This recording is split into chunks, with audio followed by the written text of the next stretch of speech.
there, American Farmsteaders. This is Jenny with the Grimstead Family Farm. And Donna with Hazel Bell Farm. And we are coming to y'all from Northeast Florida as two American farmsteaders doing our best to grow our own food and share our homesteading experiences with you in hopes that you'll grow a little food of your own. Yep. This week we are talking more fall gardening, but specific fall gardening. Yes, specific fall gardening. So the whole idea here is just to give y'all some really practical things that you can implement into your fall garden to hopefully make it more productive. Yeah, because that is the end goal, right? That's right.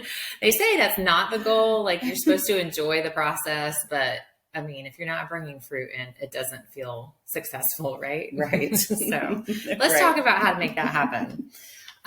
So we are at the end of August here, and we grow in zone, which doesn't really matter, but we grow in North Florida. It's zone 9A, right? 8B/9A. And really and truly what does matter is that our first estimated frost date is somewhere around the end of November. Yeah. Right? Yeah, mid to end. Mm-hmm. Which means we still have time for tomatoes and cucumbers. Let's talk about those warm weather things first. Yeah, because that's what I'm most excited about right now. Yeah, I always like to get in a round of fall cucumbers. I feel like they do so much better in the fall here. Mm-hmm. You don't have quite the pest pressure or the humidity to deal with, although it's pretty humid outside right now. It's been pretty humid, yeah. But, and cucumbers, especially like the little pickling ones, mm-hmm. you can get them so quickly. And right. we even truly have time to succession, so probably a couple of rounds. Right. I have some in the ground that they haven't started to flower, or I think maybe they have some flowers.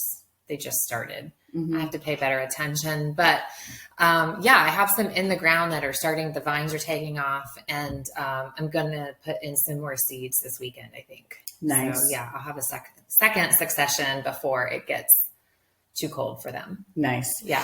Yeah. Well, I don't have anything in the ground right now because I'm doing a total reset, but I have good news. I have all my garden beds fully assembled and together. Mm-hmm. The sand pad is done. I've got the weed fabric. And we're going camping this weekend. I mean, I love camping, but I kind of want to be at home finishing my garden. Yeah. So next week, after we get back from camping, I'll be able to do the weed fabric, get everything into place, and have some soil delivered. Cool. So you'll be busy next week. I'll be busy next week. Laying in the garden. That'll be great. Yeah. So hopefully we'll have time to get those cucumbers in the ground. I think so. Yeah. There's a lot of varieties that are like 60-day cucumbers, 65 days, maybe something like that. I think you've got plenty of time. Yeah. And it doesn't hurt to try. Right. I mean, nothing's going to grow if you don't try. That's what I always tell people. Just put it in the ground and see what happens. That's right. That's how you learn. Yep. And so tomatoes. Got some tomatoes started. Hopefully they'll do okay. Like they don't look super fantastic for whatever reason, but it is what it is. If we end up with green tomatoes, I have to buy some tomato starts. I need to find somebody local who is selling tomato starts because I started some and the bugs the grasshoppers are just devastating stuff out in my garden right now. Mm. So grasshoppers and squash bugs. Yes. Mm-hmm. Those big black grasshoppers. Mm-hmm. Yes. The big lubbers. They're awful. They're nasty. They're so gross. But I don't know something got them. And so I need some starts. Yeah. And that's okay. Like you can buy starts. Yeah. It's not the end of the world. Yeah. Like sometimes it happens. Well, and I was thinking about that as I was assembling my garden beds. I was like, I've always for the longest time just preached, like, you don't need all this junk to garden. Right. Look at me go. Look at me now. I mean, I've always just done in-ground, mm-hmm. low budget. Yeah. And that's definitely doable. And there's nothing wrong with that. I think the idea is just not to get hung up on that. You think that you have to have all of these things to garden, because truly you can just go in the ground. Yeah. But now I'm like doing the complete opposite. But see, I think like in your case, in this situation, I equate this to like when you get a new washer and dryer. Right. Suddenly it's fun to do laundry, right? Or a new mop or something. Like I want to mop every day. And so, Right. yeah, this is going to make you want to be in the garden. Yes, I'll be able to walk right off my back porch, right into the garden. Yeah. I can't wait. So I'm excited for you. I can't wait to see it. Yeah. So, other things that we're putting in. So what we've started a lot like from seed already that's been in the house. Yeah. Like, So let's talk a little bit about as we go, like what are we starting from seed and what are we direct sowing? yeah. And Yeah. why? Yeah. So indoors started from seed was all my cabbages, my broccoli, kohlrabi. I did start some bok choy inside. That's not necessary. I mean, that is a pretty easy direct sow crop, but I started some anyways. And Swiss chard, I also started from seed inside because I feel like that one's a little harder to get going. I don't grow chard ever. Every time I do, it's just a trap crop, which is okay to use it for that. But my people don't like to eat it. Yeah. The bugs love it. And so it usually is just a trap crop for me. So I'm just not growing it anymore. Yeah. I refuse. It is a great trap crop. And I really like to use the leaves as like a wrap in place of a tortilla. So, that's got like that thicker kind of wrap to it. So that's how I like to eat it. I like tortillas. I mean, I do too, but oh no, that is a good tip. And let's see here. What else are we starting indoors? Well, I mean tomatoes, but tomatoes and peppers. And I mean, it's too late to start any eggplants, I feel like, but those would be the last of the warm, cooler, not cold season things to start indoors, I feel like. Yeah. Yeah. Yeah. And then there's like a ton of stuff for fall and winter that is great for direct sowing. Yeah. It does seem though that all of those seeds are like the super tiny, dainty seeds that tend to get lost. All of those brassica things that you mentioned. Yeah. Starting those inside. But then things like carrots. Yeah, carrots are tiny. Tiny seeds. A lot of lettuce seeds are super tiny. Right.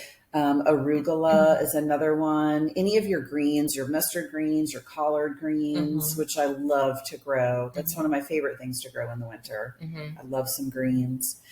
But those things are, I mean, they do great direct sowing, but sometimes they take a little bit, they can be a little tricky because they're so small, especially if you're not careful with your watering. They're easy to lose. They do. They get soil. They get washed out, and so that can be a little tricky.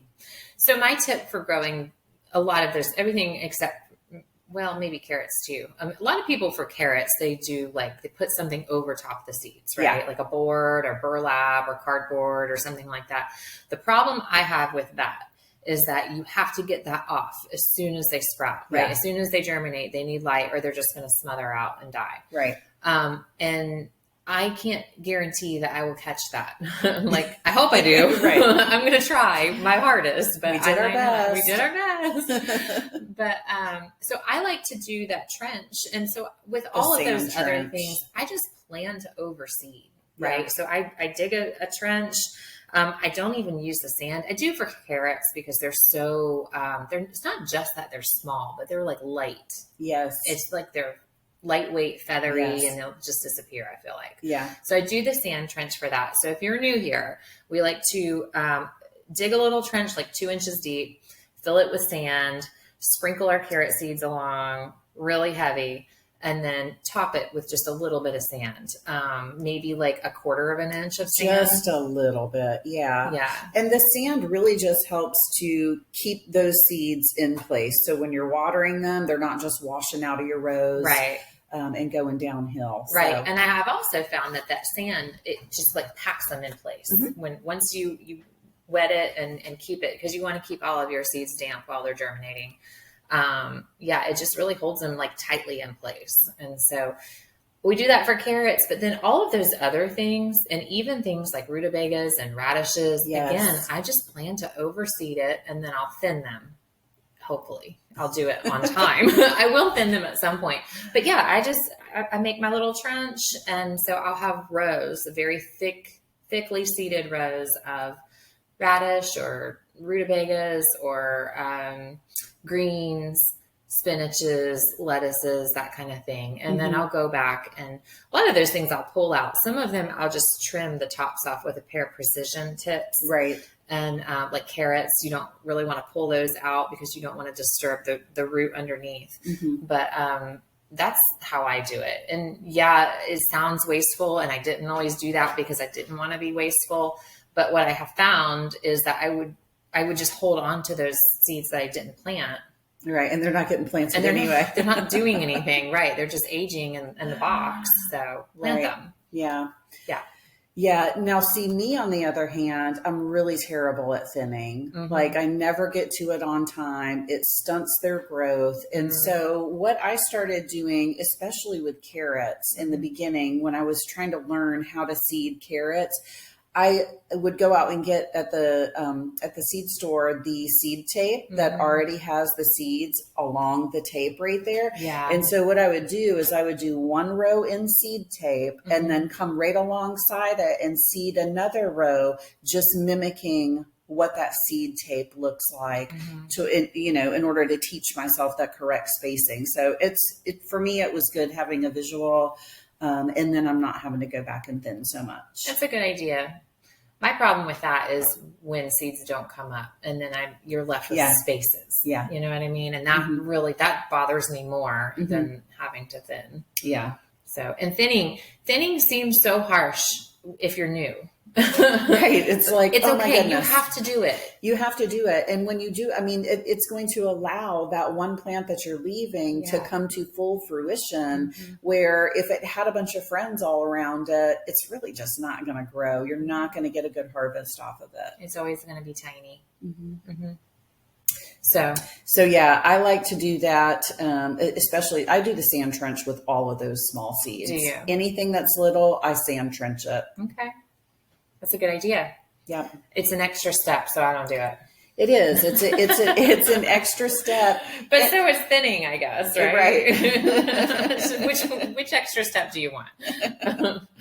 Yeah, it is an extra step, but I'm okay with that. And it also helps give me a visual on where I put seeds. Mm-hmm. Yeah, I like that. Because I'll forget. Yeah.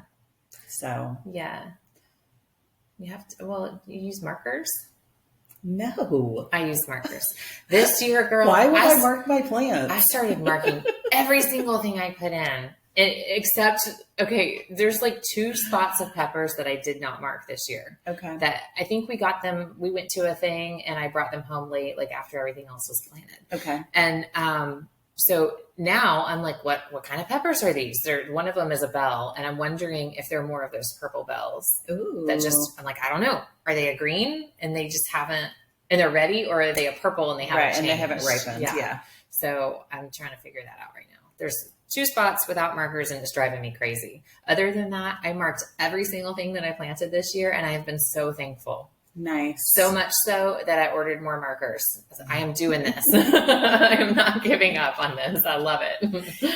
Now, I don't mark my plants, but I do usually try to put my garden layout down on a piece of paper. Right. Yeah. So, I mean, that kind of, that kind of marks them, right? Yeah.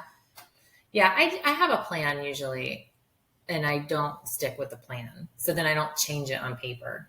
Right. So that's my problem. Yeah, I'm really going to try to stick to a plan this time with my new fancy raised beds. Mm-hmm. And I really think I really want to focus on the square foot gardening plan. Okay. To try to maximize my space. Yeah, that's a really good plan for raised beds in particular. Mm-hmm. Once you get them filled. Yeah. So it's so easy to overplant an empty bed, right? Because seeds take up literally no space. And even if you're putting transplants in, it's so hard. It's so hard. So having a guide to help you along with that is gonna be a good thing. So let's talk about square foot gardening. Yes. So we made these handy dandy little cheat sheets because let's face it, we can't always remember all the things. No. And I took mine apart. It has 4 pages to it, but this is what they look like. You can find them on our website, or you can also go to our website where you can search our blog posts and just put in either square foot gardening or companion planting. You can go to the blog post and you can just save the image even that way. So super easy to get. And it's free. It's free, right? Yeah. Yes. And so they're so handy. So we have a companion planting one and a square foot gardening one.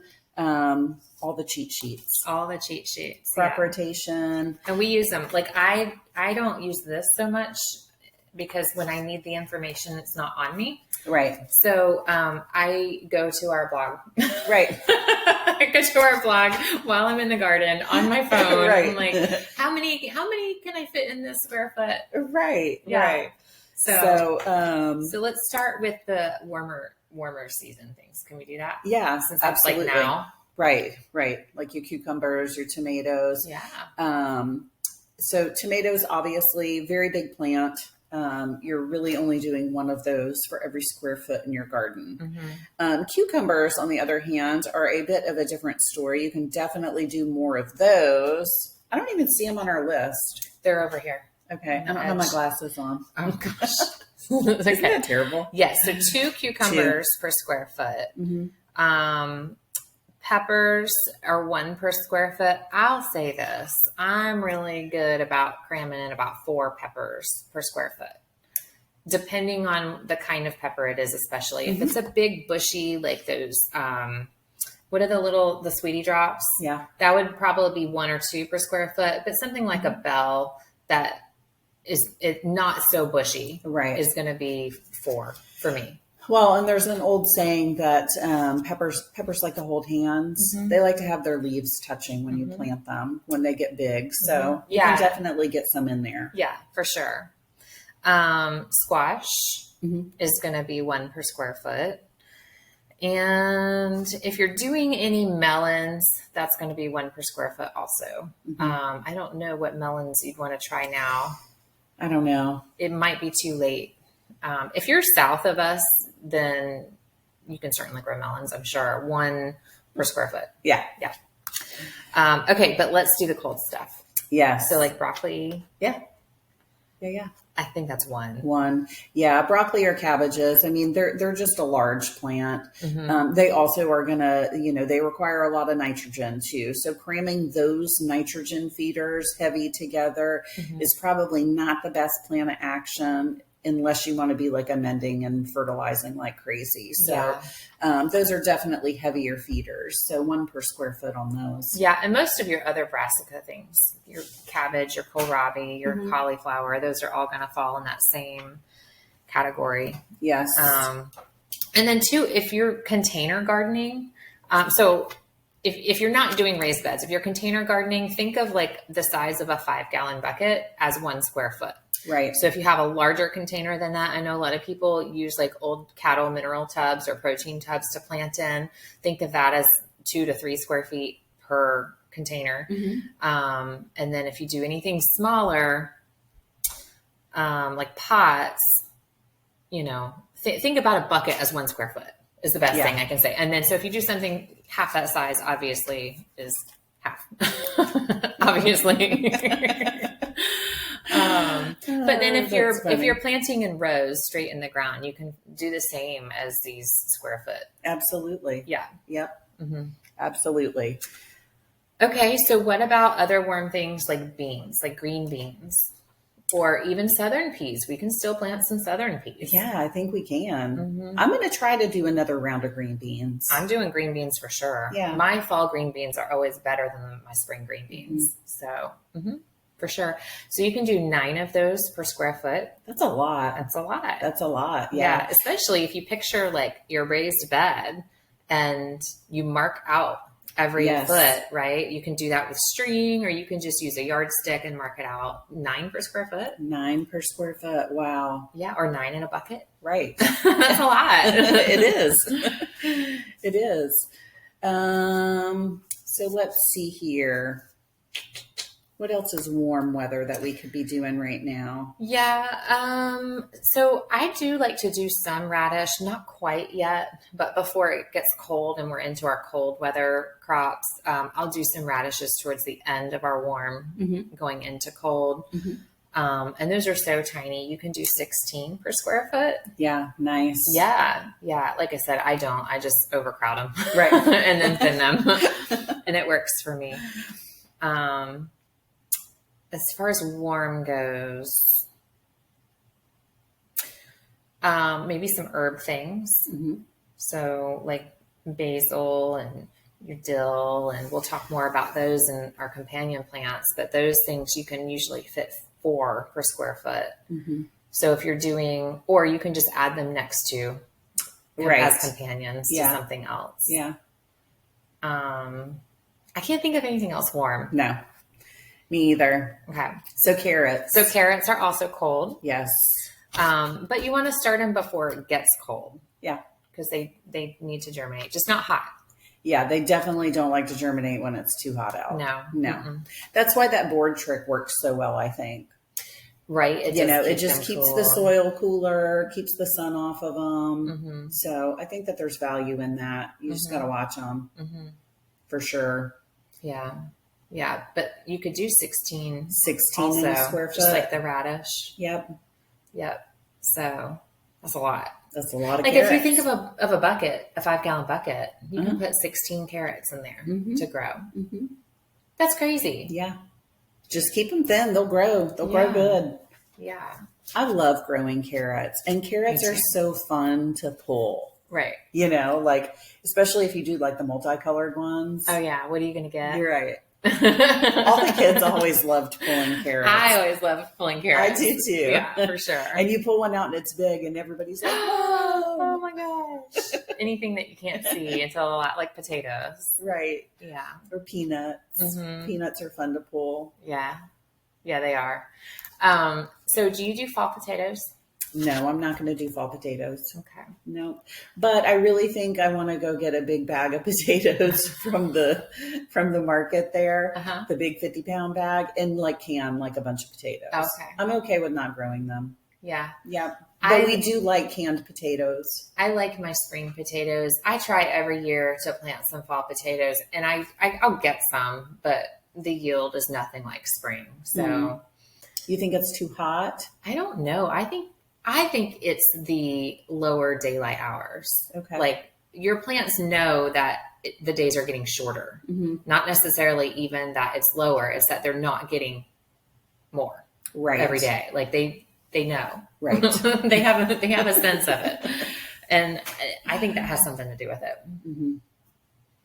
I think. Right. Who really knows? Who really knows? So, onions. Are we going to do onions this year? It's time. It's time. I tried to start some seeds that I would have starts to put in the ground for fall. And, they came in a seed kit that has had multiple other seed problems. None of them germinated. None of them came up. So, I need to order onions. Okay. We need to get an onion order together. Yeah. Yeah. If you aren't familiar with growing onions, so here where we are in the South, we grow them in the winter, over winter. So when our days are shorter, we grow short day onions.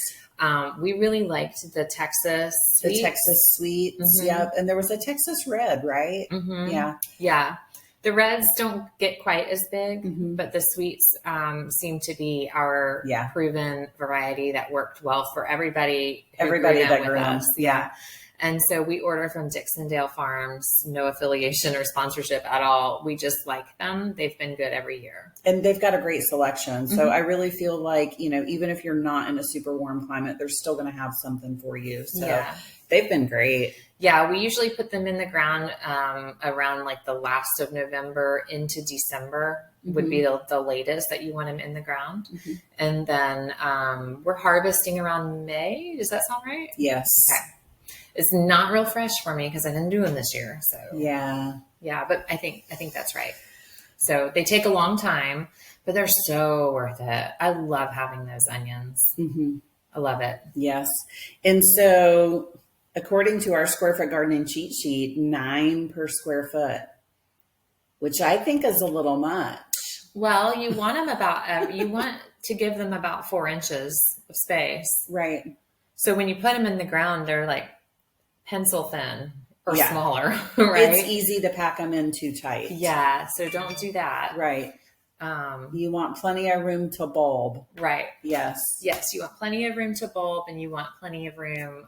You want to keep them weeded so that they always have room. Mm-hmm. Also, onions have a hard time with weeds and grass pressure. Yep.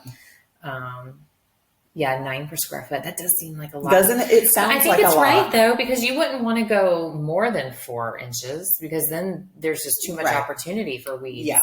So that sounds right. Yep. 9 per square foot. Mm-hmm. We'll stick with that. Okay. One thing I want to try is elephant garlic. Oh yeah, I've heard that. Because garlic doesn't do well here. Mm-hmm. Traditional bulbing garlic, so we don't get cold enough. Yeah, I think it depends on the year. Mm-hmm. But yeah, elephant garlic is good. It just doesn't store. Like, you're not going to store it dry like you would your onions or other garlic. The one time that we grew a ton of elephant garlic, it was great. We all loved it. And I froze a lot of it, and I dehydrated a lot of it. Okay. And that worked well for us. Okay. So I'd also like to look into like oil packing, and just go ahead and mince it and then just pack it in oil and have that on the shelf. Would that work? You would have to dehydrate it first, I think, because all of the moisture content in the garlic might make the oil go rancid. Right. You might have to dry it first. Okay. And then pack it in the oil. Mm-hmm. Yeah. Okay. Yeah. Anything I can do to free up freezer space. I know. For and real. Keep stuff on the shelf instead is always my goal. Yeah. Mm-hmm. Yeah. So bok choy is another one that you can really pack in there. I like to grow bok choy. I really like it. Yeah. It's nice and crunchy. We like it some. My people don't like a lot of greens. I do. Mm-hmm. In fact, I was just thinking, I'm craving greens lately. Yeah. It's like, it must be that time of year. We know it. It's like salad season is coming. It is. I'm so excited. I like sauteed greens with eggs. Mm-hmm. And that's what I'm craving. So yeah. Bok choy is good for that. Tatsoi is another one that's real good. And tatsoi greens you can grow in like under 30 days. Yeah. Like, and they are really fast. They withstand the heat. They withstand the frost, the cold. They're great.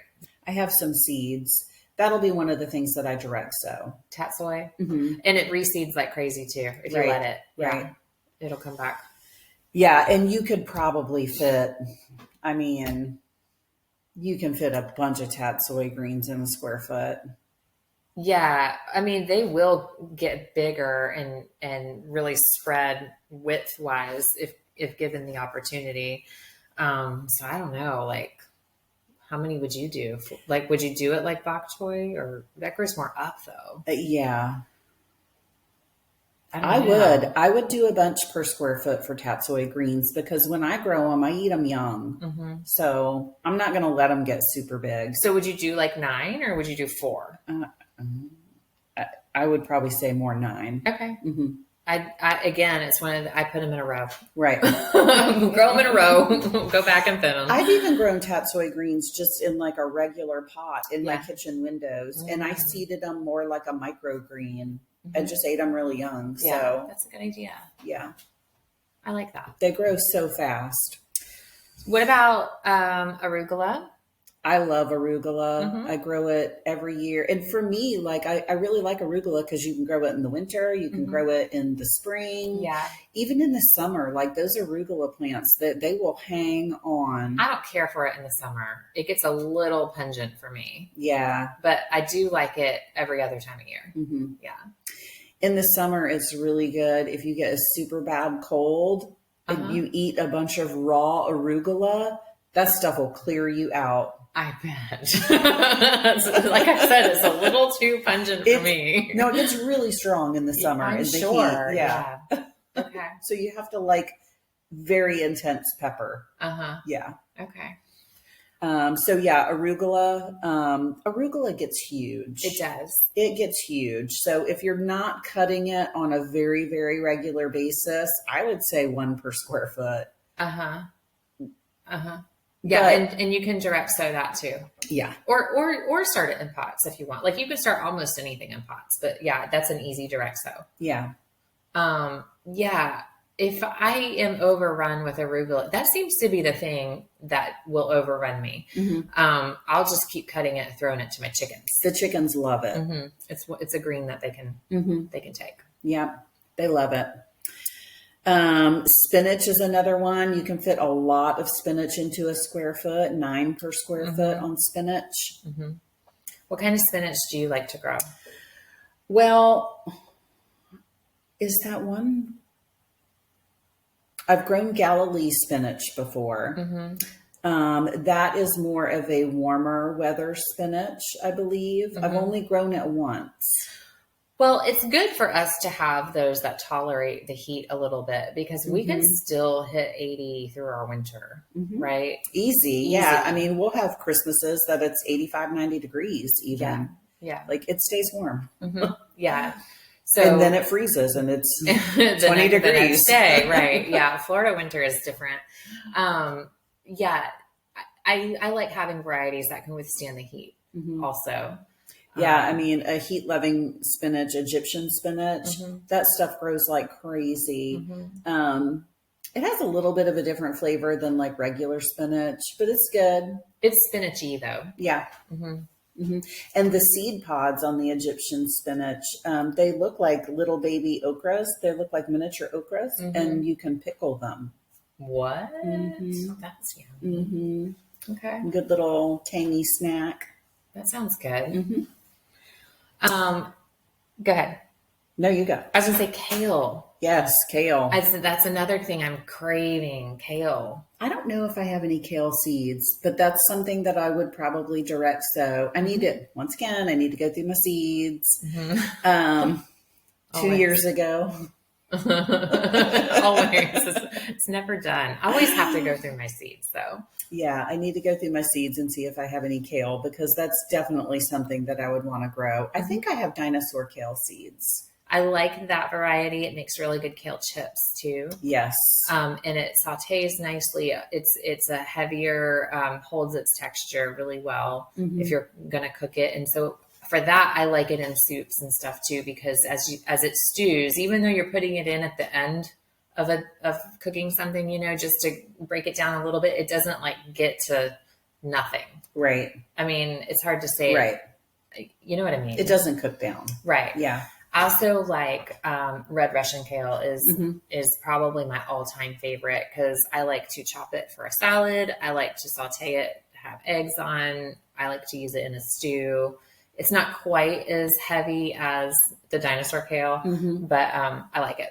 Yeah. And both of those will last well into the warm season also. Absolutely. I mean, those plants, okay, one, they get huge. So 1 per square foot. Yeah. But you can cut a lot. They love to be cut. I love things that love to be cut and then they grow more. It's like they appreciate it so much. Yeah. Yeah. So that's one of those things. Okay. Loves to be cut, but 1 per square foot for sure. What were you going to say? I don't know. I don't remember. Lettuce. We haven't talked about lettuce. Yeah. I like to grow butter crunch and I like a romaine and I'll do both. I'll do more for like baby lettuce, cut them as baby greens. But both of those will also head up nicely and are cold. Yeah. The Paris Island romaine is a good variety here. That's done really well for both of us the last couple of years. So I've got some of those that'll get direct sown, and actually those will get direct sown kind of right underneath my broccoli. Okay. They love the shade of the broccoli. They also love the shade of any collard greens or mustard greens. I mean, lettuce just kind of appreciates a little shade in Florida. Yeah. So in the years past, that's what I've done. They like to be buddies with the brassicas. So let's talk a little bit about companions too. Okay. Because we're going long. Right. So we better get to it. Yeah. So I like to use herbs as companions for sure. There are some different fruiting plants that you can put together as companions, but usually I just keep those things separated, and then I use my herbs and flowers as my companions. So things like dill really appreciate the cooler months. And I am all about putting dill everywhere. We really can't grow it in the heat of summer here. And so we're kind of missing it, which really stinks for us because you can't grow dill at the same time as your pickle season, right? Here's your cucumber season for your pickles. I grow dill with my cucumbers every year. Well, I do for the very beginning. It's the very beginning. Yeah. They don't. Then they flower really fast. They don't go into summer. Right. No. They don't go into summer. No, that's what I mean. So a lot of times, I'm getting my dill long before I'm getting cucumbers. And then I can get them together for a little bit, but then it's done. They flower so quickly. Parsley is another thing that appreciates the cooler weather. So I like to put that out in late fall. Okay. I don't think I've ever grown parsley. We go through a lot of parsley. Do you? Well, I use it in gravies a lot, and then I also use it in our ranch seasoning that we make. Right. So nice. And it takes a lot when it's dried. So nice. I don't ever use it fresh though. I should in my. What about in a salad? Yeah, I'll put it in a salad. Yeah. I like to add any kind of herbs in a salad. Makes it good. Yeah. I love that. Yeah. Cilantro is another one that does well in our cooler weather. Again, we're not growing cilantro and tomatoes together. What is up? It's not fair. But yeah, so we're coming up on cilantro season and I'm happy for that. Right. But this is the one time a year that we can get away with growing tomatoes and carrots together. Yes. Yeah. So I guess the thing that you really want to keep in mind when you're thinking about companion planting is even if you're doing fruiting things or herbs, you just want to pair things up that are utilizing different things from the soil or different layers of the soil. For brassicas, carrots are a companion plant because your brassicas are going to be really heavy on the nitrogen, whereas carrots, they don't require a whole lot of nitrogen. They're going to use more of your phosphorus and your potassium for root growth. And they're utilizing different things out of the soil, so they work well together. That makes sense. So anytime you're companion planting, that's just kind of something that you want to keep in mind. Utilizing different layers of the soil. Okay. Things that have really deep roots are going to be paired really well with things that have a really shallow root system.